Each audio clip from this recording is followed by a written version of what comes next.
Explosive teaching and powerful prayer combined. Live with Pastor Sam Adeosun. It's time for PrayerLIfe with Pastor Sam Adeosun. Praise the Lord. Hallelujah. Ẹ jẹ́ á gbàdúrà. Ọlọ́run wa àwa tún dúpẹ́ lọ́wọ́ yín o. A yìn orúkọ yín lọ́pọ̀lọpọ̀. A fọpẹ́ fìyìn fi ògo fún orúkọ yín. Torí pé ṣé ni o, torí pé àánú yín ó dúró láéláé nínú ayé wa. Jésù Kristi, Olúwa ẹ gbà ọpẹ́ wa. Ọlọ́run ayérayé mo dúpẹ́ lọ́wọ́ yín fún àwọn ènìyàn wọ̀nyí tó ń gbọ́ ohùn mi lọ́wọ́lọ́wọ́ báyìí. Nítorí pé ẹ fún wọn ní ẹ̀mí ìyè. Torí pé wọ́n jẹ́ alààyè. Òun la ṣe jọ parapọ̀ gbàdúrà lónìí. Torí pé àwa náà jẹ́ alààyè. Òun náà ṣe ń gbóhùn wa, bàbá gba ọpẹ́ wa. Jésù, Olúwa ẹ gbà ìyìn wa. Mo gbàdúrà lónìí lẹ́ẹ̀kan sí ẹ ò rí tí ń ṣe. Mo ní bí Ọlọ́run ti ń bẹ tí ẹ̀mí ẹ̀ ń bẹ láàyè. Mo ní lónìí lẹ́ẹ̀kan sí mo ní ẹ ò rí tí ń ṣe.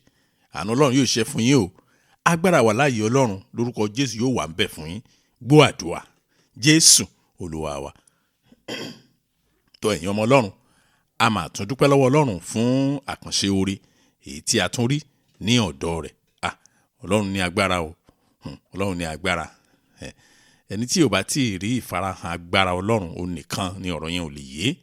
Ṣùgbọ́n fún àwọn tí Ọlọ́run fi ara rẹ̀ hàn ní ìgbà gbogbo, mo gbàdúrà lórúkọ Jésù Kristi, Sátánì ò ní dá yín padà lórúkọ Jésù. Tó a dúpẹ́ lọ́wọ́ yín o fún àkànṣe oore ọ̀fẹ́ tí Ọlọ́run fún yín wípé ẹ wá àyè láti gbàdúrà. Lórúkọ Jésù Kristi, àyè ìdààmú kò ní yọ nínú ayé yín lórúkọ Jésù. Ẹ má jẹ́ ká gbàgbé àti ní àmà tẹnumọ́, so ẹ má jẹ́ kí ó sú yín bá a ṣe ń sọ. Àmà tẹnumọ́ program wa ní August. A máa ń sọ fún wa bọ́lọ́run bá ní óyá náà nìyẹn. Ọlọ́run ti sáyẹ̀nsì ká máa ṣe bá a ṣe ń ṣe yìí. Ṣùgbọ́n tó bá ti wá dìgbà yín Olúwa báwo ni ká ṣe léyìí o, báwo ni ká ṣe léyìí o, ọjọ́ méje 40 days Ọlọ́run tí ẹ lè sọ 40 ṣe 70 ni mo jẹ́rìí bàbá mi àgbàlagbà kò ráyè àpàlà ń lo ìbò má ṣe o. Mo ṣàgbàdúrà pé òye Ọlọ́run yóò yí àwọn ènìyàn lórúkọ Jésù. Ní on the 9th London ní our fire conference wa. Ní tó bá ti ń bọ́ sí on the 23rd and 24th àti bọ́ sí Europe nìyẹn ní ìlú Freiburg ní orílẹ̀-èdè Germany. Àwa ti múra gidigidi. Èyí náà ń kọ́ èmi náà rí sign. Mo ti rí sign nínú àwọn kan gan wọ́n ti fi sign tí wọ́n hàn mí. Mo gbàdúrà fún yín pé ẹ ò rojú ẹ ò ráàyè lórúkọ Jésù Kristi. Àǹbẹ̀lì wa lágbára Ọlọ́run ní ọ̀sẹ̀ tó ń bọ̀ ó máa jáde. Àǹbẹ̀lì wa ó máa jáde. Tó bá dé ọ̀sẹ̀ tó tẹ̀lé àwọn jíngù wa tẹ̀lé àti bẹ̀rẹ̀ iṣẹ́ yóò ní rẹpẹtẹ lórí jíngù yẹn. Yóò gbàtà ń gbọ́ ibi tán bá dé wá ó ń lọ ẹ̀rí. Àwa bẹ̀yìn pé gbogbo àwọn agbára tẹ́lẹ̀ ní social media mọ̀ pé bẹ́ẹ̀ ṣe ń gbóhùn mi yóò ọ̀pọ̀lọpọ̀ yín akúnrí yín ẹ má sọ pé ẹ̀sìn bẹ́ẹ̀. Instagram ni, Facebook ni, Twitter ni, olótùkù yẹn náà. Èyí tí mo mọ̀ nìyẹn. Mi ò rí ẹnu tó ń jì lọ́ọ̀kan sí mi. Ẹ̀rí gbogbo àwọn social handles yín ẹ jọ̀ọ́ ẹ bá wa pín síbẹ̀. Àkókò mọ̀ àmọ́ ẹni tí Ọlọ́run tó fẹ́ gbàlà tó yẹ pé látọwọ́ yín ni. So ẹ jẹ́ kí n sọ̀tọ̀ fún yín. Ọlọ́run ní àwọn tó fẹ́ gbàlà látọwọ́ yín kíkú sọ bẹ́ẹ̀. So ẹ̀yin náà ò mọ̀ wọ́n èmi gan ò mọ̀ wọ́n. Ọlọ́run nìkan ló dá wọn mọ̀ torí pé Ọlọ́run ló fa àwọn ènìyàn sí ọ̀dọ̀ ara rẹ̀. So ẹ dákun tó bá ti ń jáde yẹn ẹ̀yin náà máa bá wa jù káàkiri. WhatsApp lẹ́ ń sọ ẹ ṣe WhatsApp àwọn social handles yẹn ẹ jẹ́ kó máa lọ bẹ́ẹ̀. Àwa náà ò ní pẹ́ bẹ̀rẹ̀ countdown wa sí program yẹn. Ẹ jọ̀ọ́ mo wá bẹ̀ yín. Ẹ̀bẹ̀ yẹn ni torí ẹ̀ mo ṣe ṣe announcement yẹn lónìí. Ẹ̀bẹ̀ tí mò ń bẹ̀ yín ni pé ẹ má jẹ́ kí Sátánì dá yín dúró lọ́tẹ̀ yìí. Ẹ wo ẹ má yẹn tàn yín. Sátánì á gbé nǹkan síwájú yín láti jẹ́ kẹ́ á fún yín ní reason láti má wà ń bẹ̀. Ẹ gbà mo sọ fún yín. Nǹkan tá a mọ ọgbọ́n Bíbélì sọ pé ó yẹ ká gbọ́n ká understand àrékérekè ẹ̀. Má yẹ kó fún yín ní ìdí tẹ̀ fi ní wà ń bẹ̀. Ẹ jẹ́ kí ẹ̀mí Ọlọ́run máa sọ ìdí tó yẹ kẹ́ fi wà ń bẹ̀ fún yín. Òótọ́ tó wà ń bẹ̀ nìyẹn o. Kò sẹ́ni tó lè bá yín gbàdúrà yín o. Ẹ wo ẹ lọ bèèrè lọ àwọn tó ń sanwó fáwọn wòlíì kan bá wọn gbàdúrà. Ẹ wá béèrè pé ẹ jọ̀ọ́ kí lẹ rí mú bọ̀ ń bẹ̀. Tán bá fẹ́ sòótọ́ fún yín wá ní àwọn orí nǹkan kan àwọn tó pàdánù ni. Ìdí ẹ̀ ni pé kò sẹ́ni tó lè bá ẹlòmíì gbàdúrà ẹ̀. Bẹ́ẹ̀ ni mo sọ fún yín òótọ́ tó wà ń bẹ̀ nìyẹn. Torí ẹ̀dùn ọkàn yín ẹnu yín ló ti dùn jù láti sọ ohun tẹ́ ń fẹ́ ẹ̀yin gangan òun lè sọ jù. So mo fi Ọlọ́run bẹ̀ wá pé bí a ṣe ń múra yẹn ká tún máa gbàdúrà ká máa fàdúrà tí o tó Sátánì àfẹ́ fún wa ní ìdí tá a fi gbọ́dọ̀ wà ń bẹ̀. Mo sì gbàdúrà pé bẹ́ẹ̀ ṣe ń farahàn ní orúkọ Jésù Kristi agbára ìwàláyé Ọlọ́run lórúkọ ọ̀rọ̀ yẹn ní agbára tí Ọlọ́run ní gan tó fi wà láàyè Ọlọ́run yóò fi hàn yín lórúkọ Jésù Kristi. Ẹ jẹ́ á wọnú àdúrà wa a ó kọ orin mi we shall sing my song. Ṣé rí ọjọ́ tí mo kọ́kọ́ bá ọ̀rọ̀ yẹn pàdé nínú Bíbélì tí mo rí ọ̀pọ̀lọpọ̀ orí a ó kọ orin mi a ó kọ orin mọ bí ọ̀rọ̀ yẹn ṣe wúwo tó ni a ó kọ now ìyẹn kò sọ pé màá kọ orin mi ká ló sọ pé èmi ò kọ orin mi mi tiẹ̀ ní bọ́dà ṣé bó ni yín ni ẹ̀yin náà lè máa kọ nǹkan yín fúnra yín bẹ́ẹ̀ ni òótọ́ tó wà bẹ́ẹ̀ ni orin ti yín ni ẹ̀yin lè kọ ṣùgbọ́n kò wá sọ bẹ́ẹ̀ ó wá ní a ó kọ orin mi ìyẹn ni wípé orin tẹ́ ẹ compose fúnra yín ẹ̀ ní lè dákọ́ àwọn èèyàn á máa bá yín kọ ni kò ní ẹ̀ ní choice pé ẹ fẹ́ pé ń kọ orin mi orin yẹn ti ní agbára ju pé kẹ́ ẹ dákọ́ lọ ẹ gbọ́dọ̀ rí ègbè ń gbọ́dọ̀ gbé fún yín ẹ jẹ́ ìsòtọ́ kan fún yín nípa ọ̀rọ̀ yẹn ṣé inú ayé tá a wà yìí bákan méjì ni bóyá kẹ́ ẹ jó sí orin tẹ́ ẹ kọ fúnra yín tàbí káwọn ará bíi kan bá yín compose orin kẹ́ ẹ máa jó sí ẹ jẹ́ kí n tún sọ dáadáa mo ní bákan méjì ní ayé tá a wà yìí ìdá kéèyàn gbé ẹnu ẹ̀ kó bẹ̀ sí kọrin kó a máa jó sí orin tó ń fúnra ẹ̀ compose fúnra ẹ̀ tàbí kí àwọn NRC kan bá compose orin tiwọn kéèyàn á máa jó sí ó dẹ̀ jẹ́ fún wa ní àpẹẹrẹ kó lè yé yín orin táwọn ará bíi compose fún yàn ṣé kí n fún yín ní àpẹẹrẹ orin táwọn ará bíi compose fún yàn tẹ́ bá ti gbọ́ tẹ́lẹ̀ kan wá ní mo dáràn mo gbé kí n máa gbọ́ ẹ jọ̀ọ́ ẹ má jẹ́ ń kú olúwa gbowó lọ́wọ́ mi kò fàlàáfíà rọ́pò orin tí wọ́n compose fún yàn nìyẹn wọ́n tán sọ pé ó yá àìsàn lẹ́ni ẹ̀ máa bá kú tán ní ìṣẹ̀lẹ̀ kan ṣẹlẹ̀ tá kàn gbọ́ nípa ìdílé ẹ̀ tá gba ọmọ yìí tá máa fura polẹ̀ wàá mọ kọ́rọ̀sì orin yẹn kọ́rọ̀sì orin yẹn ni wípé sọ́rí o àní rírú ẹ̀ mọ́ o kọ́rọ̀sì tí àwọn ará bíi tí wọ́n compose fún orin yẹn nìyẹn tó téèyàn bá ti ń kọrin yẹn tó bá ti ń jó sí báyìí àwọn èèyàn tó wà láàdá máa ní sọ́rí àní rírú ẹ̀ mọ́ o ẹ pẹ̀lẹ́ ṣé ẹ ti jẹun báyìí láìsí ọmọdé now ẹ wá wo orin tí èèyàn compose fúnra ẹ̀ oh my God ìyẹn ni àwọn orin tó ní agbára àwọn orin tó sọ pé come celebrate with me ẹ wá bá mi yọ̀ àwọn orin bíi mọ́mí Ṣọlá àmà ti kó sí ilé wa yẹn lánàá ilé tá a la fẹ́ ra yẹn wọ́n ti fún wa ní kì í lánàá àwọn orin kan míì nìyẹn téèyàn ń kọ fúnra ẹ̀ nìyẹn àwọn orin bíi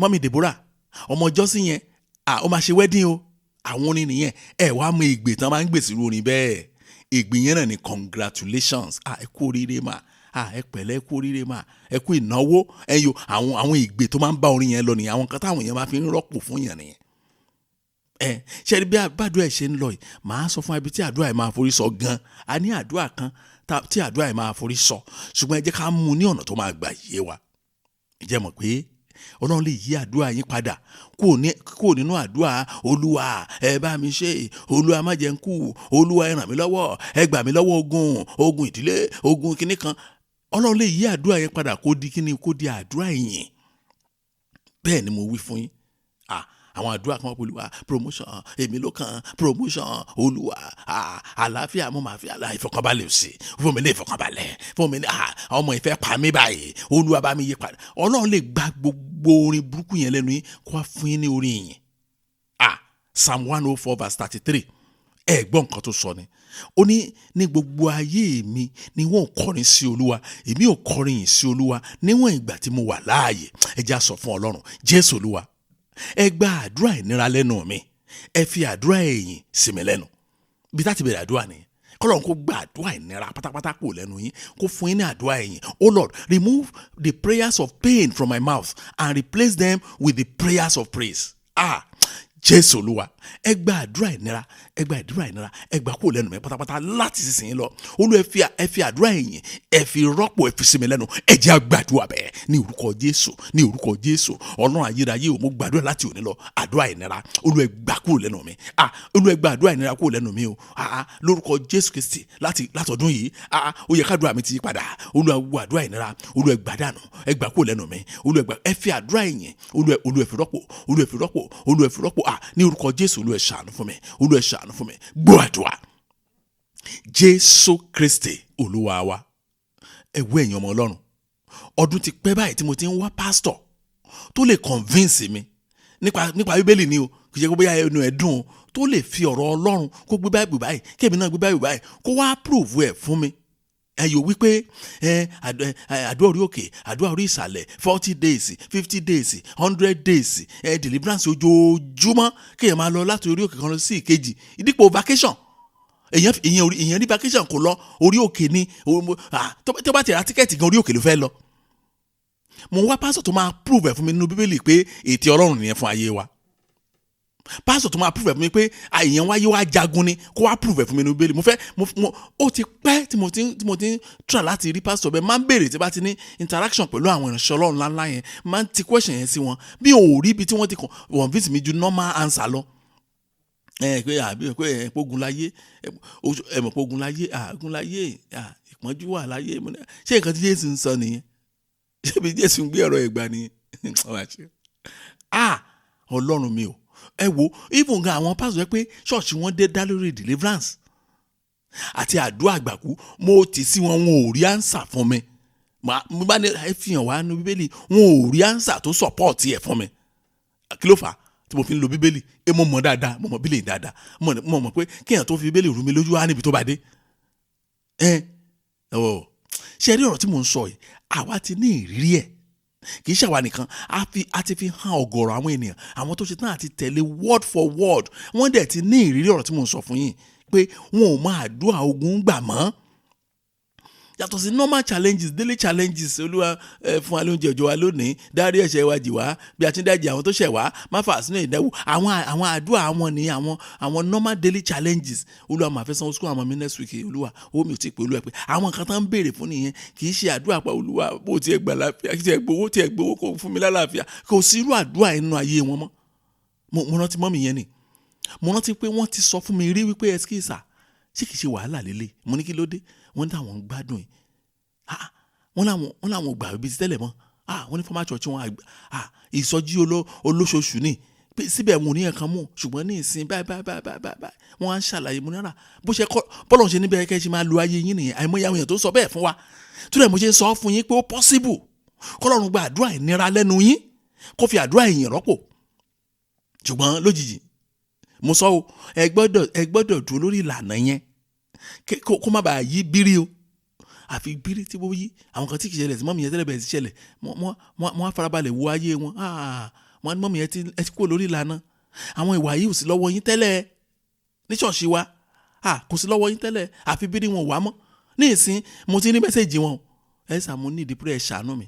Olúwa mo ní ìdí prayer. Mo ní ẹ ti kúrò ní ìlànà ni, mi ìsọ̀rọ̀ ṣọ́ọ̀ṣì o, ṣùgbọ́n àwọn ẹ̀kọ́ tẹ́ ti kọ́ tẹ́lẹ̀ dà. Òun ló fà á. Mo fi dá yín lójú ní ìwọ̀n ìgbà tí ẹ bá jẹ́ kẹ́nikẹ́ni kó gba tọwọ́ yín dànù níwájú Ọlọ́run àti ènìyàn, Ọlọ́run lè yí àdúrà ìnira padà kó lẹ́nu kó sọ di àdúrà ẹ̀yìn. Jésù Olúwa, ẹ má jẹ́ ń fi gbogbo ọjọ́ ayé mi jagun. Ẹ jẹ́ ń fi gbogbo ọjọ́ ayé mi máa kọrin yìn sí Ọlọ́run. Ní tó bá wù yẹn lèèyàn béèrè o. Nítorí wèmi lèmi pè ládùúrà yìí. Ó dẹ̀ ẹ̀ lè má gbà tẹ́ ẹ̀ bá ní ìdí ẹ̀, ṣùgbọ́n tẹ́ bá ní ìdí ẹ̀, ẹ̀jú fẹ́ kẹ́ join mi gbàdúrà yẹn. Oh Lord, don't let me spend my life in battles. Instead, let me spend my life singing praises to God. Jésù Olúwa, ẹ má jẹ́ fi gbogbo ayé mi jagun. ẹ jẹ́ fi gbogbo ayé mi máa kọrin yìn sí Ọlọ́run. ẹ jẹ́ á gbàdúrà ní orúkọ Jésù, ní orúkọ Jésù. Ọlọ́run ayérayé mo gbàdúrà, Olúwa ẹ ṣàánú fún mi lónìí. Jésù, Olúwa ẹ ṣàánú fún mi lónìí. ẹ má jẹ́ fi gbogbo ọjọ́ ayé mi jagun. Olúwa Ọlọ́run ayérayé, Olúwa ẹ ṣàánú fún mi. Olúwa ẹ jẹ́ fi gbogbo ọjọ́ ayé mi kọrin yìn sí Ọlọ́run. èyí tí n bá fi máa fi gbogbo ọjọ́ ayé mi jagun, mo fi máa fi gbogbo ọjọ́ ayé mi kọrin yìn sí Olúwa. Orin ìyìn ò ní sú mi, orin ìyìn ò lè sú mi, orin ìyìn sí yín ò lè sú mi. Ọlọ́run wa, Olúwa ẹ ṣàánú fún mi lónìí. ẹ má jẹ́ gbogbo ọjọ́ ayé mi jagun. Olúwa ẹ ṣàánú fún àwọn ọmọ mi o. Olúwa ká má fi àjọ ayé wọn jagun. Olúwa ẹ jẹ́ ká máa kọrin ìyìn, orin ìfi orin ìyìn rọ́pò sí Ọlọ́run. ìyìn sí Ọlọ́run ni Olúwa fi rọ́pò nù ayé wọn. Olúwa ẹ ṣàánú fún mi lónìí. Olúwa ẹ ṣàánú fún mi lónìí. Gbọ́ àdúrà. Jésù Kristi Olúwa wa. ẹ jọ̀ọ́, irú orin ìyìn wo gan ni mò ń sọ? Orin ìyìn tó jẹ́ ọ̀tun lójoojúmọ́, orin ìyìn tuntun. Kì í ṣe orin kan tó déèyàn tẹnumọ́ forever o. Ó máa sú àwọn èèyàn o. Màá ṣàlàyé ẹ̀ fún wa. Now, ǹjẹ́ mọ̀ díẹ̀ tí orin ìyìn gbọ́dọ̀ máa fi yí padà? A máa change léraléra. Ìyẹn ni pé testimony ọ̀tun. Ǹjẹ́ mọ̀ pé ó wà important kò rí bẹ́ẹ̀? Ẹ mọ̀, tí ẹ ò bá yí orin ìyìn yín padà, ó máa sú àwọn tó ń gbọ́. Á sú wọn. Ó dà, ẹ jẹ́ fún yín lápẹẹrẹ. Mọ́mì, kẹ́ ẹ ní ọ̀rẹ́ kan. Dáàdì, ẹ fetí sí ọ̀rọ̀ tí mò ń sọ yìí o. Mo ní ìyàwó yín, ó ní ọ̀rẹ́ kan tẹ́ ẹ mọ̀ mọ́ ìyàwó yín tó máa ń wá léraléra. Mọ́mì, sọ ẹ rí ọ̀rẹ́ yẹn tó máa ń wá bá yín léraléra. Ẹ̀yin náà ń lọ ilé ẹ̀ ń pera yín lórí fóònù, ẹ̀ ń chat ara yín, ẹ ti mọ̀ ọ̀rẹ́ yẹn, good.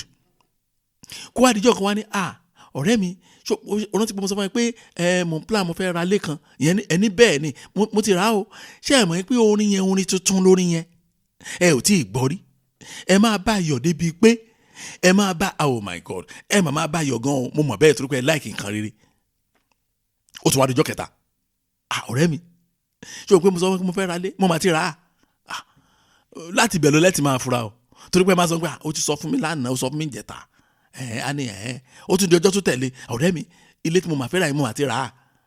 Ẹ wo, kó tó sọ bẹ́ẹ̀ tó 15 days, ẹ̀yin gan fúnra yín á ti panic. Ẹ gbà mú sọ fún yín. Kó tó bẹ̀rẹ̀ sí sọ ọ̀rọ̀ yẹn fún 15 days, ẹ ti máa panic. Ká tó wá sọ 30 days, ká tó sọ 3 months, kó máa repeat ọ̀rọ̀ kan náà, ẹ̀rù máa bà yín o pé wàhálà ti wà o. Torí ẹ̀ ní Bíbélì ṣe sọ nínú ìwé Psalm 40 verse 3. Psalm 40 verse 3. Ó ní ó fi orin tuntun sí mi lẹ́nu. Lórúkọ Jésù, orin tuntun á tún kọjá sẹ́nu yín báyìí. Orin tuntun mo tún fẹ́ gbọ́ o. Ẹ̀yin náà kúkú mọ ọ̀rọ̀ mi. Ẹ lè sọ orin tuntun kan fún mi lánàá, kẹtùn wá repeat orin yẹn lénìí, kẹtùn repeat ẹ̀ lọ́la. Màá dá yín dúró, màá ní mọ́mì ṣé ò sí. Ní tèmi á sọ nìyẹn. Màá ní mọ́mì ṣé ò sí. Tí a bá fẹ́ repeat orin yín, ẹ lọ kọ́fẹ́ lòmíì, mo ti sú èmi. Ẹ kọ̀ mí. Bẹ́ẹ̀ ni. Bíbélì ní, mo ń ka Psalm 40 verse 3 yẹn ni o. Ó ní ó fi orin tuntun sí mi lẹ́nu. Àní orin ìyìn sí Ọlọ́run wa. Ọ̀pọ̀ yóò rí, wọn ó sì bẹ̀rù, wọn yóò sì gbẹ́kẹ̀lé Olúwa. Ó fi orin tuntun sí mi lẹ́nu. Jésù Olúwa, ẹ tún fún mi ní orin tuntun lórí ayé mi. Bí mo ṣe ń gbàdúrà, ẹ tún fún mi ní orin tuntun mi. Ẹ fún àwọn ọmọ mi lórí tuntun mi. Ẹ fún ìdílé mi ní orin tuntun mi. Ẹ jẹ́ á gbàdúrà bẹ́ẹ̀ ní orúkọ Jésù Kristi. Oh Lord, give me a new song again over my life. Give me a new song again over my life. Ẹ fún mi ní orí tuntun mi lórí ayé mi. Ẹ fún mi lórí tuntun mi. Àwọn ọmọ mi dọwọ́ yín. Ẹ fún wọn ní orí tuntun mi. Iṣẹ́ Olúwa, lórí iṣẹ́ mi Olúwa ẹ fún mi ní orí tuntun mi. Lórí ìdílé mi Olúwa ẹ fún mi ní orí tuntun mi. Lórí bí ayé mi ṣe ń lọ yìí, mo nílò orí tuntun mi. Olúwa ẹ fi fún mi. Give me a new song again. Over my life. Orin tuntun mi tí ṣe tí mo ti kọ lánàá, Olúwa ẹ fi fún mi. Olúwa ẹ fún mi ní orin tuntun mi. Ìyẹn ni pé ẹ̀rí tuntun. Olúwa ẹ fún mi. Olúwa ẹ ṣàánú. Jésù, Olúwa ẹ ṣàánú. Jésù, Olúwa ẹ ṣàánú. Jésù, Olúwa ẹ ṣàánú. Gbọ́ àdúrà. Jésù Kristi Olúwa wa. Ẹ wo, ìdí míì tí orin yín fi gbọ́dọ̀ máa change regularly, tẹ́ẹ̀rí yín ò gbọdọ̀ jẹ́ ẹyọ kan, ni wípé ẹsẹ̀ tá a kà yẹn ó jẹ́ kó yé wa pé Ọlọ́run lè lo orin tuntun láti fi fa àwọn ènìyàn wá sí ọ̀dọ̀ ara rẹ̀. Yẹn ni pé àwọn ìṣẹ̀lẹ̀ tó ń ṣẹlẹ̀ nínú ayé yín, ẹlòmíà kan rí akàn béèrè pé Mrs. Lágbájá, kí ló ń ṣẹlẹ̀? Ẹ̀yin náà béèrè pé ìṣẹ̀lẹ̀ ń bo, kí ló ń ṣẹlẹ̀ náà? Nǹkan change. Ẹ kàn yọ bí ọjọ́. Ẹ kàn àbẹ́yìn kan ni wọ́n gbọ́ pé wọ́n ní ẹ ti tún change mọ́tò ní ìgbà wo lẹ́sẹ̀ kó sílé yín. Ẹ ti sanwó ẹ̀ tán ni. Àwọn ìbéèrè kan máa ní agbára náà máa béèrè lọ́wọ́. ìdí ẹ̀ nìyẹn.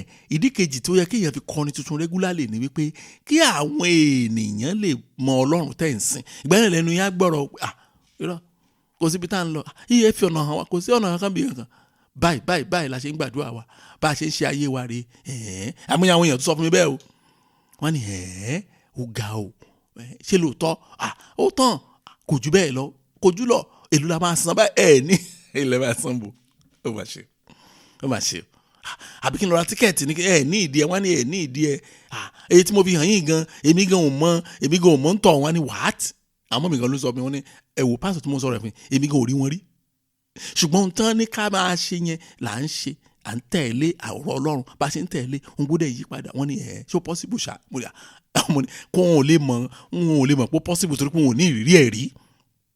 Tó bá ti pe pásítọ̀ yẹn lórí fóònù bá the next pásítọ̀ yẹn á sọ fún wọn ní àwọn agamara yẹn tẹ́sí máa sọ fún wọn ní pé ó yẹ ra tíkẹ́ẹ̀tì bẹ́ẹ̀ kẹ́ máa bọ̀ torí ẹ máa bọ̀ ṣòro yín ní agbára ẹjọ́ tó bá lágbára fún pásítọ̀ ṣé ó lágbára fún Ọlọ́run ni ó máa ṣe.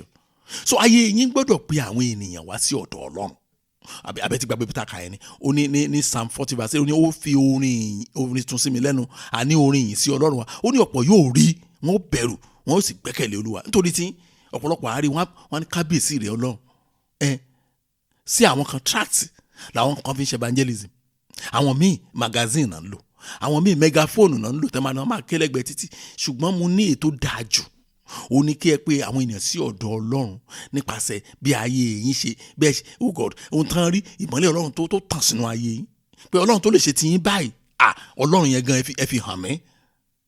Jésù Olúwa, ẹ fi ẹ̀rí mi fa àwọn ènìyàn wá sí ọ̀dọ̀ yín lórúkọ Jésù.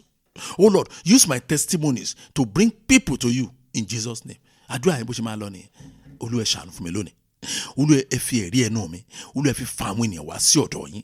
Ẹ fi bí ìgbé ayé mi ṣe ń lọ, Olúwa ẹ fi fa àwọn ènìyàn wá sí ọ̀dọ̀ yín.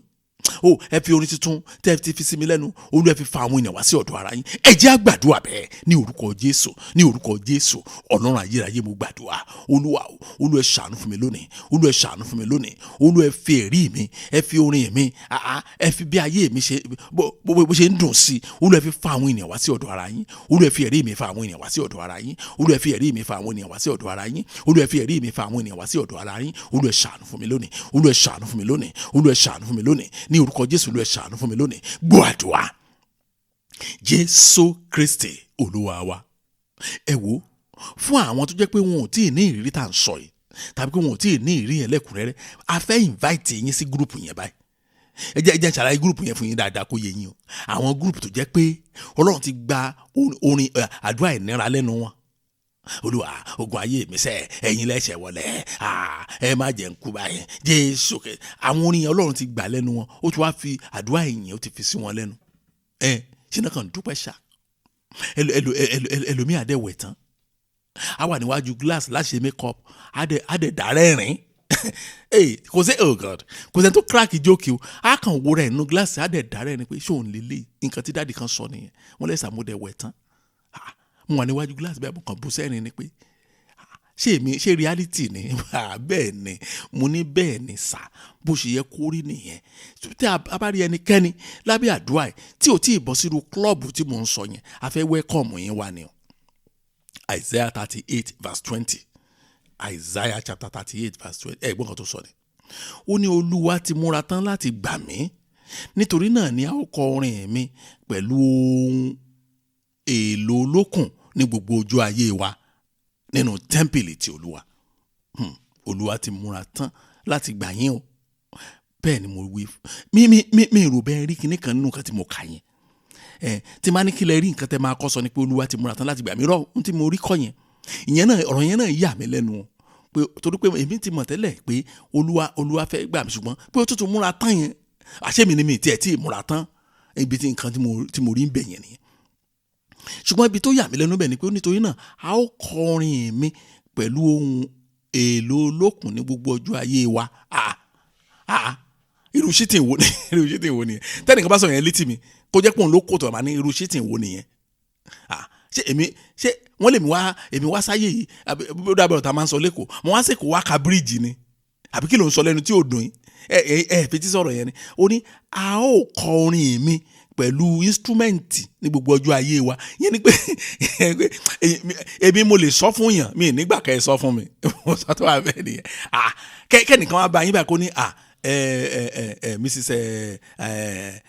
Adédoyin ẹni kí ló dé ó ní orin kan ni mo fẹ́ kọ báyìí orin tuntun kan mo fẹ́ kọ ṣé orin tuntun yẹn orin mẹ́nẹ̀ èmi lórin yẹn tọ́ sí èmi lórin yẹn yẹ fún èmi lọ́lọ́run ṣe kìíní yẹn fún ṣùgbọ́n gbogbo ọjọ́ ayé mi àti ẹ la máa kọrin yẹn gbọ́ ṣé kò yẹ kẹ́ reject ẹ orin ti yín fúnra yín olóyè kan bá yín kọ ní gbogbo ọjọ́ ayé wọn o tó wà bẹ́ẹ̀ nìyẹn because káàtì ẹ̀ wá gbà pé ẹ̀ wá gbà pé ó dáa gbogbo ọjọ́ ayé tèmi màmá bẹ́ẹ̀ kọrin tiẹ̀ ṣùgbọ́n èmi náà lórin tèmi náà tí mo fẹ́ kọ tó yẹ pé gbogbo ọjọ́ ayé tiẹ̀ náà wà máa bá mi kọ tẹ́ bá ti come to that agreement ó tán o mo lè accept yẹn ṣùgbọ́n nǹkan tí mo rí nìyẹn tó ṣọ́ọ̀kì mi o ó ní the Lord was ready to save me ó ní therefore ẹ máa gbọ́ therefore we will sing my songs with stringed instruments all the days of our lives we will sing my song tó wáyé pé bó ṣe lọ nìyẹn ara mi gbà gan so mọ́mì dáàdì bẹ́ẹ̀ ṣe ń gbóhùn mi mo ní orin tí mo fẹ́ kọ ẹ bá mi kọ ní gbogbo ọjọ́ ayé yín ṣe rí pé ọ̀rọ̀ yẹn ó look so odd bọ́lọ̀ ń ṣe fẹ́ kí ọ̀rọ̀ yín jẹ́ nìyẹn láàrin gbogbo àwọn tí ò gba ọlọ́run yín gbọ́ ẹ gbà mú sọ fún yín gbogbo àwọn tí ò gbàgbọ́ nínú ọlọ́run yín bó ṣe máa rí fún ọ nìyẹn ní gbogbo ọjọ́ ayé wọn orin yín nìkan náà máa dàkọ̀ tí bíbélì mo ti kà jáde ẹ lọ ẹgbẹ́ bíbélì yín kẹ́tún verify ẹ̀ o ẹ rí i pé ọ̀rọ̀ yẹn ní agbára a sọ fún ọlọ́run Jésù Olúwa gbogbo ohun tí ò ní jẹ́ kí orin tuntun mi bẹ̀rẹ̀ olú ẹ̀ mú kúrò lónìí mo ti fẹ́ ká dúà yín lọ nìyẹn torí pé ọlọ́run ti múra tán láti gbà yín àwọn kinní kan ló fà yín ní ẹ̀ múra tán àwọn kinní kan ló sì fà á tẹ̀ fiyèsí tó dandan kọ́ ni kẹ́ ẹ dá wọn mọ̀ ṣùgbọ́n kẹ́ ẹ sọ fún ọlọ́run bẹ́ẹ̀ pé oh Lord whatever will prevent my song from starting take it away whatever will prevent my song from starting now Lord take it away gbogbo ohun tí ò ní jẹ́ kí orin tuntun mi bẹ̀rẹ̀ Jésù Olúwa olú ẹ̀ mú kúrò ẹ jẹ́ a gbàdúrà bẹ́ẹ̀ ní orúkọ Jésù ọlọ́run ayérayé mo gbàdúrà gbogbo ohun tí ò ní jẹ́ kí orin tuntun mi bẹ̀rẹ̀ olú ẹ̀ mú kúrò gbogbo ohun tí ò ní jẹ́ kí orin tuntun mi bẹ̀rẹ̀ ayérayé inú àwọn ọ̀run olú ẹ̀ mú kúrò gbogbo ohun tí ò ní jẹ́ kí orin tuntun àwọn ọmọ mi bẹ̀rẹ̀ olú ẹ̀ mú kúrò gbogbo ohun tí ò ní jẹ́ kí orin tuntun ìdílé mi bẹ̀rẹ̀ gbogbo ohun tí ò ní jẹ́ kí orin tuntun ọkọ mi bẹ̀rẹ̀ gbogbo ohun tí ò ní jẹ́ kí orin tuntun aya mi bẹ̀rẹ̀ ó yẹ tẹ̀síwájú àdúrà ẹ máa gbàdúrà ẹgbà gan bí ìgbà tó jẹ́ pé orin ti gbọ́dọ̀ bẹ̀rẹ̀ torí pé Olúwa ti múra tán láti gbà yín o bẹ́ẹ̀ ni mo sọ fún yín Bíbélì ló jẹ́ ká mọ̀ pé Olúwa ti múra tán God is ever ready to save Ọlọ́run ti múra tán ṣùgbọ́n ṣẹ̀yin ti múra ìyẹn ni mo sọ fún yín pé ohun tí ò ní jẹ́ kẹ́ ẹ múra ohun tí ò ní jẹ́ kí Ọlọ́run gbà yín lónìí ohun tí ò ní jẹ́ kí orin tuntun yín bẹ̀rẹ̀ ohun tí ò ní jẹ́ kí ẹ̀rí yín bẹ̀rẹ̀ ní pẹrẹu kí Ọlọ́run kó mú kúrò kó gbàdánù kó mú kúrò gbọ́ àdúrà Jésù Kristi Olúwa wa ẹ̀wọ́ ẹ̀yin ọmọ Ọlọ́run òkodoro kan ni mo fẹ́ sọ fún yín lónìí òkodoro ọ̀hún sì ni pé tí ẹ ò bá ní ìrírí ọ̀rọ̀ tá à ń sọ yìí mi ò gbàgbọ́ pé ẹ lè gbàgbọ́ pé òótọ́ ni ẹ lè gbàgbọ́ ó dìgbà tẹ́ ẹ bá ní ìrírí ọ̀rọ̀ tá à ń sọ yìí wípé ó ṣeé ṣe fún Ọlọ́run láti mú àdúrà ìnira kúrò lẹ́nu yín kó wá fi orin kó fi dípò padà mo dẹ̀ máa ń sọ àwọn kan wọn ò tí come to that reality pé tẹ́ ẹ bá dé ìdílé tiwa lálejò ó dẹ̀ ní sẹ́yìn pé ẹ máa sùn mọ́jú now wọ́n fi dá yín lójú wípé ó máa wà so unusual létí yín débi pé ẹ ò lè gbàgbọ́ ohun tẹ́ ẹ fojú rí ṣe pé gbàgbọ́ àwọn èèyàn ni pé tí ẹ̀ bá délé pásítọ̀ àdúrà ní ogun gbogbo ogun tí ò jẹ́ kí n ṣe kíní a lọ sílé dádì kan lẹ́yìnjọ́ mẹ́ta ìránṣẹ́ Ọlọ́run ni wọ́n màdúrà tá a bá lẹ́nu wọn ni pé Olúwa ìjọ ń jọ ọmọ nínú ìjọ wa lórúkọ Jésù Kristi wọn ò ní nípa lórí wa wọn ò ní jọmọ wa wọn gbogbo plan tó wà lórí táwọn èèyàn plan ṣe lòdì sí wa ní ṣọ́ọ̀ṣì wa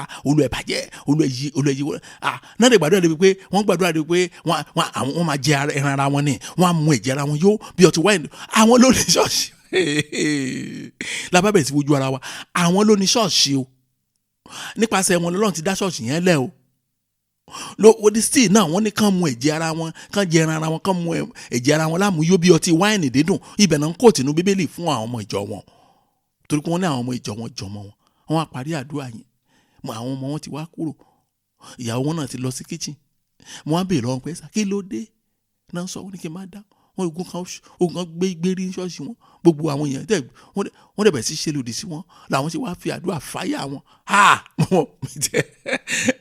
ní ìgbà tí mo pé ìtẹ́ ń sọ yìí kò yẹ kó rí bẹ́ẹ̀. mo fi dá yín lójú níwájú ọlọ́run tó dá ayé àti ọ̀run pé ọlọ́run lè gba gbogbo àwọn àdúrà ogun àwọn àdúrà kìíní kan yẹn gbogbo àwọn àwẹ̀ rédèédé tó yẹ pé oh God gbogbo àwọn tíkẹ́ẹ̀tì tẹ́ ti rà tó yẹ kẹ́ ẹ rà fún vacation ẹ rà opportunity láti lọ gbàdúrà lórí òkè kó ọlọ́run ò design life yẹn fún yín ẹ gbàgbọ́ ìsọ fún yín ẹ lè gbàgbọ́ torí pé ẹ ní tẹ́ ẹ bá ti ní experience tàbí tẹ́ ẹ ní glimpse experience ẹ rí ẹ mọ nǹkan tí mò ń sọ yìí. Jésù Olúwa ẹ ràn mí lọ́wọ́ kí n lè pe àwọn ènìyàn bá mi kọ orin mi tuntun. Ọlọ́run lè ràn yín lọ́wọ́ bẹ́ẹ̀ ni mo sọ fún yín. Ọlọ́run lè ràn yín lọ́wọ́ dé ìkórìtà kan débi pé ẹ̀rù á bà yín pé àṣà àwọn èèyàn láyé àṣẹ nínú ayé mi lè turn sí báyìí. Oh Lord, help me to invite people to join me in singing my new song. Jésù Olúwa ẹ ràn mí lọ́wọ́ kí n lè pe àwọn ènìyàn bá mi kọ orin mi tuntun. Ẹ jẹ́ a gbàdúrà bẹ́ẹ̀ ní orúkọ Jésù ní orúkọ Jésù. Ọlọ́run ayérayé mo gbàdúrà Olúwa ẹ ràn mí lọ́wọ́ Jésù Olúwa ẹ ràn mí lọ́wọ́ kí n lè pe àwọn ènìyàn bá mi kọ orin mi tuntun. Orin mi tuntun ti wà nílẹ̀. Olúwa ẹ ràn mí lọ́wọ́ Olúwa ẹ ràn mí lọ́wọ́ Olúwa ẹ ràn mí lọ́wọ́ Olúwa ẹ ràn mí lọ́wọ́ ẹ bá mi ṣe àṣeparí ẹ ẹ bá mi ṣe àṣepé ẹ kí n lè pe àwọn ènìyàn wá bá mi kọ orin mi tuntun. Olúwa ẹ ṣàánú fún mi lónìí Olúwa ẹ ṣàánú fún mi lónìí Olúwa ẹ ṣàánú fún mi lónìí Olúwa ẹ ràn mí lọ́wọ́ lónìí Olúwa ẹ ràn mí lọ́wọ́ lónìí Olúwa ẹ ràn mí lọ́wọ́ lónìí. Gbọ́ àdúrà Jésù Kristi Olúwa wa. Ọlọ́run mi o ẹ wo ẹ jẹ́ pọ̀ sí díẹ̀ torí pé a lè máa gbàdúrà báyìí kí n má fi kọ́kọ́rọ́ hàn yín. tá a bá gba gbogbo àdúrà bá ṣe gbà ẹ mi ì sì fi kọ́kọ́rọ́ ẹ̀ hàn yín bíbí ìgbà tí yẹ pé èèyàn ní kà nínú nìyẹn èmi ò sì mọ irúṣẹ́ ìránṣẹ́ bẹ́ẹ̀ ṣe. ẹ jẹ́ kí ni kan hàn yín nínú Psalm 149 verse 1. Psalm 149 verse 1. Bíbélì sọ pé ó ní ẹ fi ìyìn fún Olúwa ẹ kọrin tuntun sí Olúwa àti ìyìn rẹ̀ ní àwùjọ àwọn ènìyàn mímọ́. Ẹ wo kò níbi ṣe ohun tó ń sọ fún yín o. Ìyìn Ọlọ́run àwùjọ àwọn èèyàn mímọ́ nìkan ló wà o. Ẹ ò lè ní experience ìyìn yẹn o tí ẹ ò bá sí ní àwùjọ àwọn ẹwù mi ì sọ pé ẹ̀kí ń kọrin ọpẹ́ ní ṣọ́ọ̀ṣì o mi ní ẹ̀kí ń kọ praise and worship o ṣùgbọ́n ẹ̀yin náà wúru orin bẹ́ẹ̀ ẹ̀yin náà tẹ̀ wúru orin tẹ́yìn tán kan gan náà bẹ́ẹ̀ ṣe ń kọ́ náà lẹ́yìn ju àsòǹtó bọ́ ṣe ń lù náà òun náà ń lu ìlú reggae sí náà ń lu hip hop sí ẹ̀yọ òun náà ń gbé àṣàkáṣà wọnú orin yẹn dóòtọ́ jó kọrin rẹ́rìn ṣùgbọ́n tí wọ́n bá ti jó tán kọrin tán rẹ́rìn tán wọ́n á tún padà sínú ìdààmú wọn wọ́n á tún padà sínú òṣì wọn ẹ̀yọ wọ́n á jó ní ṣọ́ọ̀ṣì jójójó tí wọ́n bá ti ṣe orí ọ̀fẹ́ báyìí wọ́n dé bus stop báyìí tàbí wọ́n ṣílẹ̀kùn mọ́tò wọn báyìí ìbànújẹ́ ó continue yẹn times 2 ìyẹn kọ́ lèmi ń sọ o èmi ń sọ ìgbé ayé ṣẹ́rí orin téèyàn máa kọ ìgbé ayé ẹ̀ ló máa sọ bó ṣe máa compose ẹ̀ kì í ṣe òun lẹ́nu ló máa kọ irọ́ orin òní kan máa kọ̀ òun o ṣùgbọ́n ìgbé ayé ìyìn ó ní irú àwọn èèyàn tó lè rí ó ní ẹ jẹ́ ń ka òyìnbó ẹ̀kẹ́ gbọ́ ó ní praise the Lord. Sing to the Lord a new song, and his praise in the assembly of the saints. Ibẹ̀ nìkan lẹ ti máa rí ìyìn ẹ o. So mo bẹ̀ yín o, ìyìn Ọlọ́run ò sí nínú òróró tẹ́tẹ́ ń rà o. Ìyìn Ọlọ́run ò sí ń bẹ̀ o. Bẹ́ẹ̀ ni mo sọ fún yín, tọ́rọ̀ yín bá ní ìdí òróró kì í ṣẹ̀ṣẹ̀. Ṣùgbọ́n tó bá di pé bóyá òróró yìí ẹ má lọ rà wá ń ta o. Tó bá pé pásítọ̀ wà tó bá pé òótọ́ ni ìránṣẹ́ Ọlọ́run tó òótọ́ ni tẹ́ ẹ bá tiẹ̀ ní ìdí òróró á ní ẹjọ́ ẹ fọmọ lówó kó lọ ra òróró wa ọ́ mọ́mí ẹ fònà sọ́dọ̀ àṣà ìkẹ́ lọ ra òróró wa. Bẹ́ẹ̀ ni mo sọ fún yín. Ṣùgbọ́n tó bá ti wá di pé ẹ lè lọ ra òróró lẹ́nu ìwé àwọn máa dáàdì mo lóòrò nínú báàgì àìrọ̀ yẹn kọ òróró anointed oil lélẹ̀ àti lọ sórí òkè fẹ́lẹ̀ tó bá pé èèyàn náà fi ń lọ yín kí wọ́n ní òróró tó yẹ kẹ́ rà ní 300 ẹ̀ rà ní 3000 ẹ ti mọ̀ pé ẹ kàn ti fowó yẹn ṣòfò níbẹ̀ yẹn nìyẹn nítorí pé ìyìn ò sí nínú ẹ̀ ìyìn ò sí nínú wà iye báyìí ní kẹ́ lọ san ìyìn ò sí nínú ẹ̀ o bẹ́ẹ̀ ni mo sọ fún yín ìyìn ò sí nínú tíkẹ́ẹ̀tì táwọn kan rà ní ẹnujọ́ mẹ́ta yìí o tí wọ́n ní pásítọ̀ kan bọ̀ tán tíkẹ́ẹ̀tì náà fi ń wọlé ìyìn kankan ò sí nínú ẹ̀ o ìbànújẹ́ ló máa tẹ̀lé o kì í ṣe pé o nínú àwọn ẹbọ wẹ́rẹ́wẹ́rẹ́ àwọn ẹbọ ṣẹ́rí nínú church nínú láàrin àwọn kìrìsìtẹ́nì kì í ṣe original ẹbọ àwọn babaláwo yẹn ṣùgbọ́n àwọn ẹbọ wẹ́rẹ́wẹ́rẹ́ wà tá a máa ṣe ó wọ̀ sí ju àwọn babaláwo lọ bẹ́ẹ̀ ni mo sọ fún yín àní ya ìgbà kínní ẹ lọ fi sáà ní báìbù yín ẹgbà kínní ó yá ẹ mú aṣọ yín tó dọ̀tí ẹ mú dání tẹ́ bá ti ń bọ̀ àwọn sacrifice wẹ́rẹ́wẹ́rẹ́ nìyẹn. His praise is only in the assembly of the saints. Jésù Olúwa, gbogbo tó ń bẹ lọ́wọ́ mi tó ń dí ìyìn lọ́wọ́ nínú ayé mi Olúwa ẹ gbà dànù.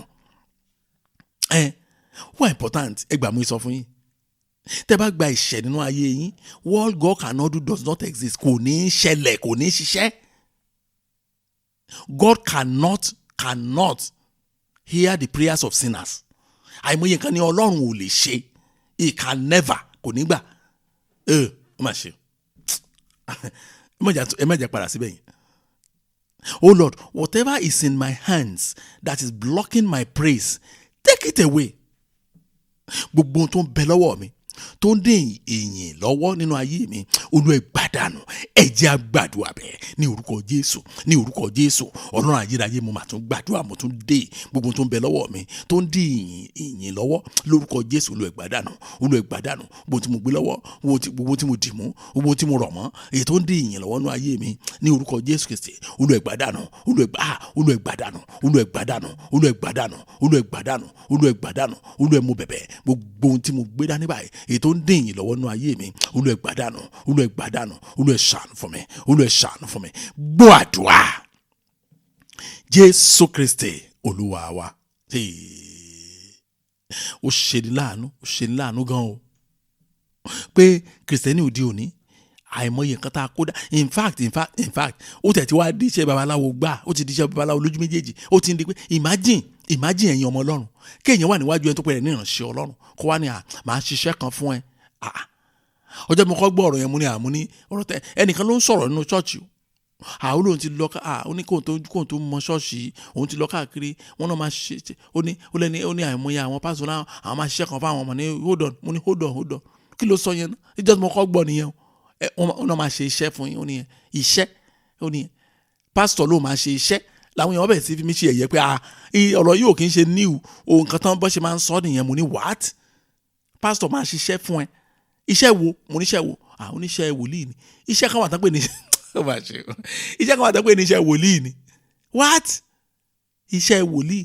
Wọ́n ní iṣẹ́ wòlíì wá o. Mo ní ẹ̀yin náà sọ lẹ́nu yín wọ́n ní bẹ́ẹ̀ ni wọ́n ní bẹ́ẹ̀ ni ẹ̀yin lẹ́ẹ̀ mọ́ iṣẹ́ wòlíì. Wọ́n ní iṣẹ́ wòlíì kí ni iṣẹ́ wòlíì? Wọ́n ní wòlíì lè sọ pé kéèyàn lọ gbé apẹ̀rẹ̀ wá. Wow, ó jọ mi lójú ẹ̀ débi pé nígbà tó débi ìwàásù mo ní ṣé òótọ́ ọ̀tọ̀ ní ìwàásù mi dálé lórí o mo ṣé òótọ́ lọ́rẹ̀ tẹ́ sọ lẹ́ẹ̀kan yẹn pé jẹ́ wòlíì náà bẹ̀rẹ̀ sí rẹ́rìn lọ́dún yẹn lọ pé kí ni máa yín sọ ibùlẹ̀ ẹnìkan tẹ̀ sọ ní ẹ̀sà ibùlẹ̀ yín gbé mu ní ilé mi náà ni ó nínú wọn dà ẹbí ẹ sọ pé inú gbólẹ̀ wà mi ò gbọ́ rí náà ni torí pé mi ò dàgbà sínú irú àwọn gàmùrà abẹ́ yẹn ajá sọ fún Ọlọ́run àpọ̀lọpọ̀ kan láti fi kún ìgbàgbọ́ àwa gan tá a mọ̀. Ẹ wo àdúrà yẹn kò ní overdose o. Èèyàn gbà tí àdúrà yẹn bá gbà tán èèyàn ò gbọdọ̀ dákẹ́. Mi ì ṣeré o. Gbogbo tí mo ti fi kún ìgbàgbọ́ Jésù Olúwa gbogbo tí mo ti fi kún ìgbàgbọ́ mi tó ń dí ìyìn lọ́wọ́ nínú ayé mi tí ò jẹ́ kí ìyìn mi jẹ́ ẹ̀kúnrẹ́rẹ́ lórúkọ Jésù Kristi Olúwa ẹ gbà dànù.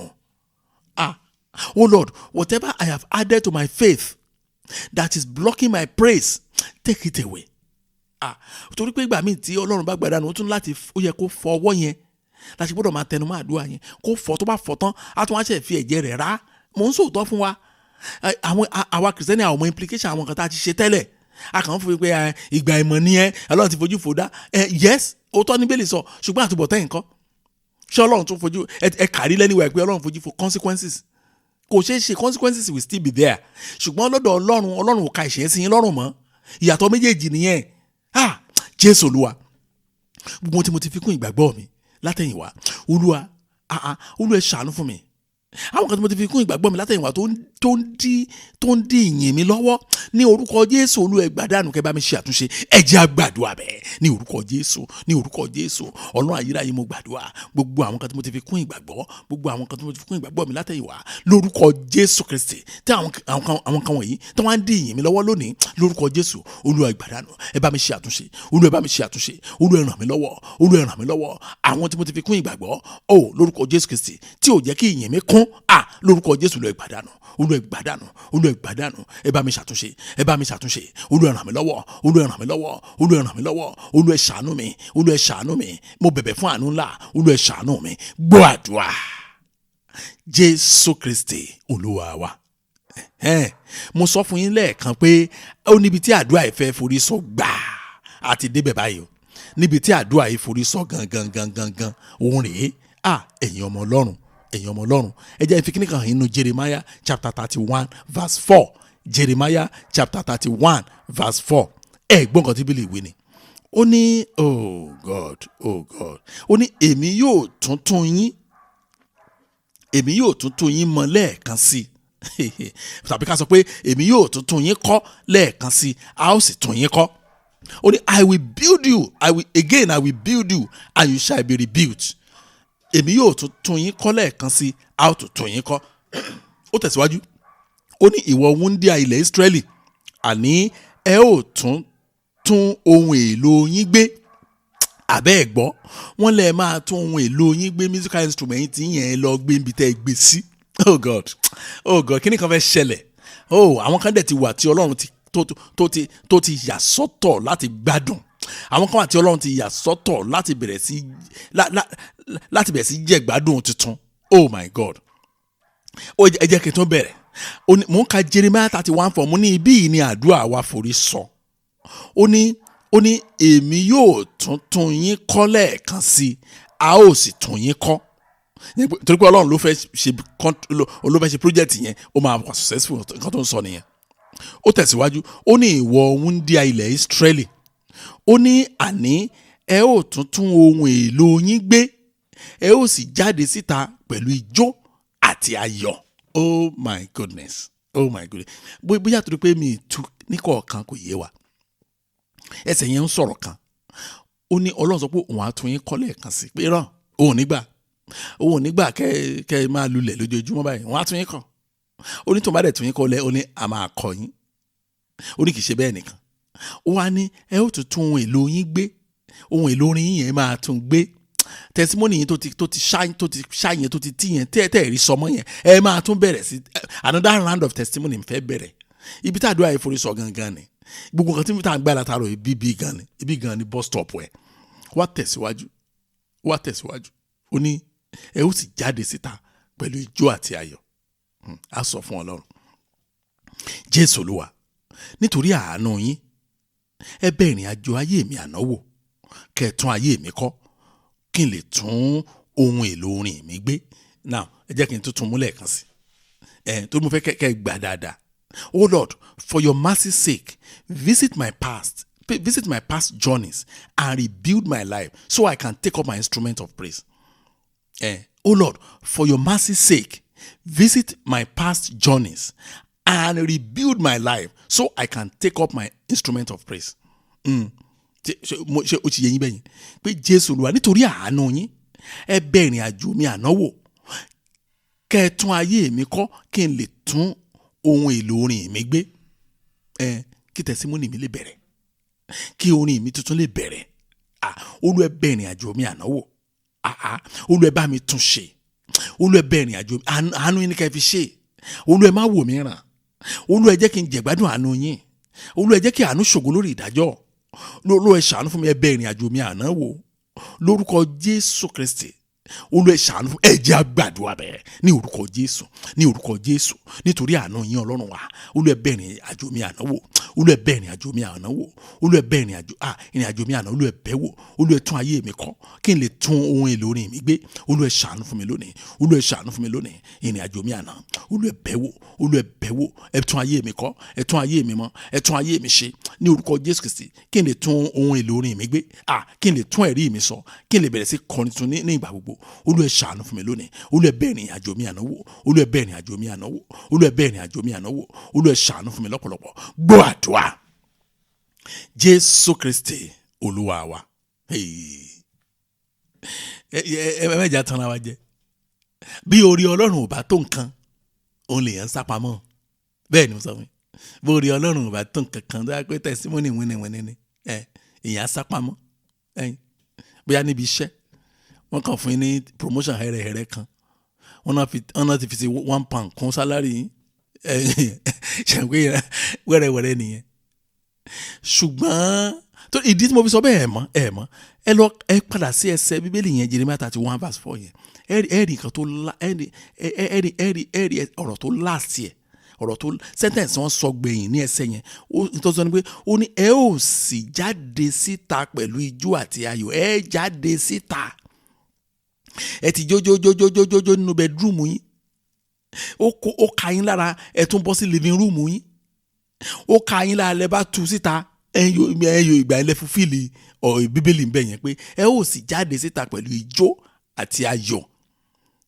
Yẹn ni pé tí ẹ̀rí yín tó bá wúwo, tó bá tóbi, ẹ ní choice. Nígbà tẹ́ ra lé, gbàtẹ́ tí wọ́n ra lé yẹn kí wá ṣe lé hẹ́rẹ́hẹ́rẹ́. Ẹ ra ilé yẹn gan báyìí pé ẹ̀yin gan gbàtàn fún yín kọ́kọ́rọ́ tẹ́ wá lọ́bẹ̀, lẹ́ẹ̀kan sọ pé báwo ni màá ṣe, báwo ebo mo ti rẹ́rù tí wọ́n ìgbà tẹ́ ti wo ẹrù tẹ́ ní kò wọ́ọ̀tì ilé yẹn, ẹ ti rí ẹ̀rí. Èèyàn ra ilé tuntun kan, ẹrù tó ní lọ́wọ́lọ́wọ́ báyìí kò lè, ìtìjú ni tó bá kó sílé yẹn. Ẹ wá lẹ fẹ́ keep, how long ló máa gbà yín tẹ́lẹ̀ fi keep ẹ̀ secret fáwọn èèyàn kan máa mọ̀.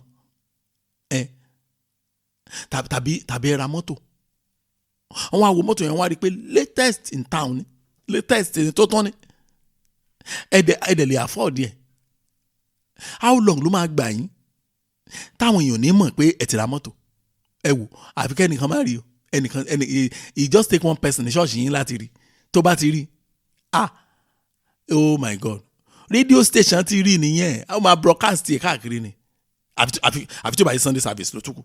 Mo ń sòótọ́ fún yín. Má ṣe o. Tàbí ẹ fẹ́ fọmọ yín fọ́kọ, ẹ wá fẹ́ ṣe wedding, ẹ wá ní secret ní èmi nìkan àti bàbá ẹ̀ nìkan la máa lọ. How long ló máa take yín tẹ́ fi máa wà expose? Yẹn pé tí oore bá jẹ́ oore kò ṣeé dán, èèyàn jáde síta pẹ̀lú ijó àti irú oore bẹ́ẹ̀ ni mo fẹ́ là ń gbàdúrà sí. A sọ fún Ọlọ́run, Jésù Olúwa, ẹ mú orin yìí mi jáde sí gbangba. Àdúrà tàbí ibi tá àdúrà yẹn sórí kọ nìyẹn. Jésù Olúwa, orin yìí mi, orin ọpẹ́ mi, ijó mi, ẹ jẹ́ kó jáde sí gbangba. Oh God, oh Lord, make my song of praise come to the open. Orin ọpẹ́ mi, orin mi, ẹ jẹ́ jáde sí gbangba. Ẹ jẹ́ àgbàdua bẹ́ẹ̀ ní orúkọ Jésù, ní orúkọ Jésù. Ọlọ́run ayérayé mo gbàdúrà, orin ọpẹ́ mi, orin ìyìn mi, ẹ jẹ́ kó jáde sí gbangba lórí ọmọ. Orin ọpẹ́ mi kó jáde sí gbangba lórí aya. Orin ọpẹ́ mi kó jáde sí gbangba lórí iṣẹ́ mi. Orin ọpẹ́ mi kó jáde sí gbangba lórí ìdílé mi. Orin ọpẹ́ mi kó jáde sí gbangba. Ó yẹ gbàdúrà, ó yẹ máa gbàdúrà o. Torí pé bẹ́ẹ̀ sọ pé ẹ ó sì jáde síta pẹ̀lú orin ọpẹ́ àti ìyìn yín, pẹ̀lú ijó yín àti ìyìn. Ó yẹ bẹ̀ sí gbàdúrà bẹ́ẹ̀ pé kí ijó yín àti ìyìn yín kó jáde sí gbangba. Kọ́lọ́run kó ṣe é débi pé kò ṣe é fọwọ́ bò. Àwọn nǹkan tí ò ṣe é fọwọ́ bò, àwọn nǹkan tí ò ṣe é pretend lé lórí, àwọn orí láti ọ̀dọ̀ Ọlọ́run tí èèyàn ní choice yàtọ̀ pé kó jáde síta kó sì bẹ̀rẹ̀ sí jókòó máa yin Ọlọ́run. Ẹ jẹ́ kí orin ọpẹ́ mi àti orin ìyìn mi, ẹ jẹ́ kó jáde sí gbangba. Orin ọpẹ́ mi, orin ìyìn mi, ẹ jẹ́ kó jáde sí gbangba. Orin ọpẹ́ mi, orin ìyìn mi, ẹ jẹ́ kó jáde sí gbangba. Gbọ́ àdúrà Jésù Kristi Olúwa wa. Ẹ wo ẹ má bá anybody join ẹ o wípé ohun rere láyé yín, pé orí yín ò fẹ́ ariwo. Mo máa ń wò pé kí ló ń ṣe, kí ló kí n sọ pé ta ló ṣépè fún ẹ̀sìn Kristi náà tó fi dà báyìí. Ìgbàgbọ́ mi ni pé Ọlọ́run ṣépè fún Kristiẹ́nì. Prophet Jésù yẹn mo lè ka bí ẹ̀gún ni mo ṣe kà sí o. Pé ní ìgbẹ̀yìn ayé àwọn ènìyàn wá ṣe bí ẹni títí rìn. Gbogbo àwọn prophet Jésù Kristi nípa ìgbẹ̀yìn ayé pátá tó ń ṣe yìí bí ẹ̀gún ni mo kà sí ti máa kà, kò mú ní ẹ̀dùn àtọ́. ní ẹ̀nà tí ìgbà àǹtí ẹ̀yin mo bá ẹ má mi ìbá mọ́ mi yín sọ̀rọ̀ brother mi ìbá mọ́ mi yín sọ̀rọ̀ ẹ̀yin mo bá sọ̀rọ̀ báyìí mi ìbá dáàdi yín sọ̀rọ̀ ẹ ṣáàfin wọn lè síbi tán wà ó ti pẹ́ tán wọ́n ti pẹ́ nínú àgàmúra so ó máa nira láti read the life one from all those nonsense. àǹtí ẹ̀yin bẹ́ẹ̀ ni nígbà tá ẹ ṣe némì ẹjọ́ ṣe ní impute sí ìmọ̀ràn wo lẹ gba àwọn òbí yín pé bẹ́ẹ̀ ṣe fẹ́ ṣe némì yín ni kò sí ẹ ṣe. mo wá fẹ́ fi dá yín lójú báyìí pé tẹ́ ẹ bá kú ẹ ò ní impute sí bẹ́ẹ̀ rí àyín tẹ́ ẹ bá kọ́ fún àwọn ọmọ yín pé bẹ́ẹ̀ ṣe fẹ́ kàn sìn yín ni ó kù sí wọn lọ́wọ́ wọ́n lè má sìn yín bẹ́ẹ̀ ni mo sọ fún yín tán bá ṣe bẹ́ẹ̀ wọ́n respect yín ni wọ́n lè má tẹ̀lé ìlànà yẹn 100% tó wá pé ẹni agbára láti supervise ẹ rí i pé ẹ máa complain ni ṣùgbọ́n nǹkan tẹ́ ẹ lè ṣe láyé tẹ́ ẹ lè plan tẹ́ ẹ lè execute ó pọ̀ dáadáa bí wedding bí naming bí graduation ẹ lè plan gbogbo pẹ̀ṣẹ̀ fẹ́ bí birthday ẹnìkan wá ní pé wedding yín o pé èmi ló ń sọ pé kò fi ariwo tó bá jẹ́ pé oníṣekúṣe nìyín ẹ dẹ̀ ti dá àwọn ọ̀ràn kan sí àwọn ibì kan ẹ lọ ṣe wedding yín secretly or else àwọn tó máa bá yín ba ọjọ́ yẹn jẹ́ wọ́n máa múra dè lọ́jọ́ yẹn ṣùgbọ́n tí ò bá sí yẹn bẹ̀ kẹ́nìkan sọ pé kán má bàa kọ́ta má bàa dákínní yẹn rú ẹ má jẹ́ kẹ́ni bọ̀dé mọ́ àtẹ̀sọ fún yín ẹ̀ mọ̀ kẹta ń ṣe bí sọ pé ó ní ẹ jáde síta pẹ̀lú ijó àti ìyìn yín ẹ sọ fún Ọlọ́run lẹ́ẹ̀kan sí ẹ dákun ibi tí mo sọ fún yín pé ibi tàdúrà dojúkọ ní Jeremiah 31:4 bẹ́ẹ̀ ni gbogbo àdúrà látàrọ ibi bus stop ẹ nìyẹn 31:4 of the book of Jeremiah a sọ fún Ọlọ́run Jésù Olúwa ẹ mú ẹ̀rí mi jáde sí gbangba it's high time that my testimony will come to the open àsìkò tó báyìí kó jẹ́ pé ẹ̀rí tèmi náà ìta gbangba láti máa gbọ́ kó jẹ́ pé ẹ̀rí tèmi náà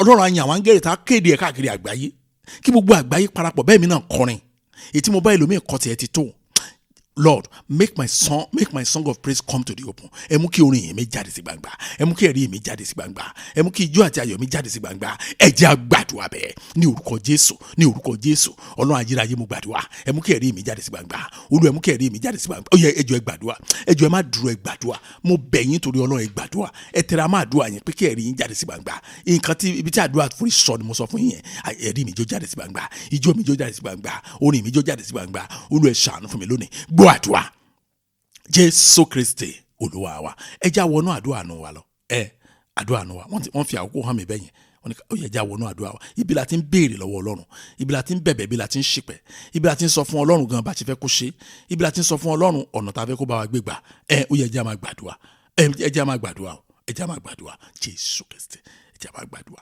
ẹ já gbàdúrà ẹ já bẹ̀ Ọlọ́run ẹ já bẹ̀ Ọlọ́run tọkàntọkàn ibi a kàn máa ń change posture wa ni o tó wá pẹ́ tí ìbá wa gbàdúrà rí ibi ẹlòmíì àkúnlẹ̀ ẹlòmíì àdọ̀bálẹ̀ ẹlòmíì àmàrin bọ̀ ẹ ṣáà make sure pé ẹ jẹ́ kí gbogbo ọkàn yín wà nínú àdúrà yìí ẹ jẹ́ kí gbogbo ẹ̀mí yín wà nínú àdúrà tí ẹ̀ ń gbà yìí ẹ béèrè ẹ fi tara béèrè lọ́wọ́ Ọlọ́run ẹ béèrè bí ìgbà tó yẹ pé àwa méjì nìkan lájọ ń gbàdúrà bí ìgbà tó yẹ pé èmi àti yín nìkan lájọ wà nínú àdúrà yìí nìkan ṣe gbàdúrà ó yẹ máa gbà ẹ máa sọ fún Ọlọ́run àánú Ọlọ́run ṣiṣẹ́ lọ́wọ́ báyìí o òjò àánú rẹ̀ ń rọ̀ lọ́wọ́ báyìí o ó yẹ yín náà ẹ máa gbà tí ó yẹ máa sọ fún Ọlọ́run ẹ máa ṣàlàyé ẹ gbọ́ àdúrà Jésù Kristi Olúwa wa ẹ jẹ́ a gbàdúrà Ọlọ́run wa àwa yin orúkọ yín lọ́pọ̀lọpọ̀ àfọpẹ́ fìyìn fògo fún orúkọ yín a máa yìn òun torí pé ṣé torí pé àná yín dúró láéláé bàbá Olúwa ẹ gbà ọpẹ́ wa Ọlọ́run ayérayé Olúwa ẹ gbà ìyìn wa mo gbàdúrà fún yín lónìí wípé orin ọpẹ́ yín orin ìyìn yín ijó yín ẹ̀rí yín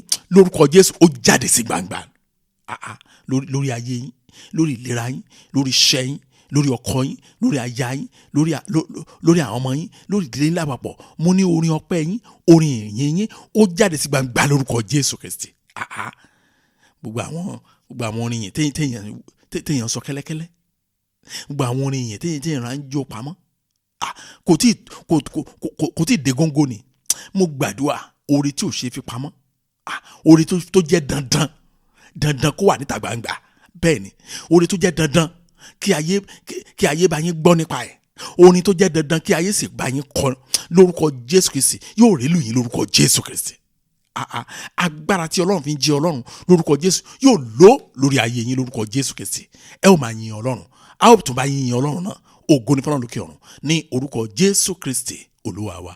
Àmín. Jẹ́ kí lọ́wọ́ Jésù Kristi Olúwa wa ìfẹ́ mọ́ ti Ọlọ́run dàpọ̀ tiẹ̀ mọ́ kó máa bá wa lọ kọ́run kó ṣàánú àánú rẹ̀ lórúkọ Jésù Kristi yóò jọba lórí ayé yín. Ògo ni fọ́lọ́run lókè ọ̀run ní orúkọ Jésù Kristi Olúwa wa. Àmín. Praise the Lord. Hallelujah. Thank you and God bless you.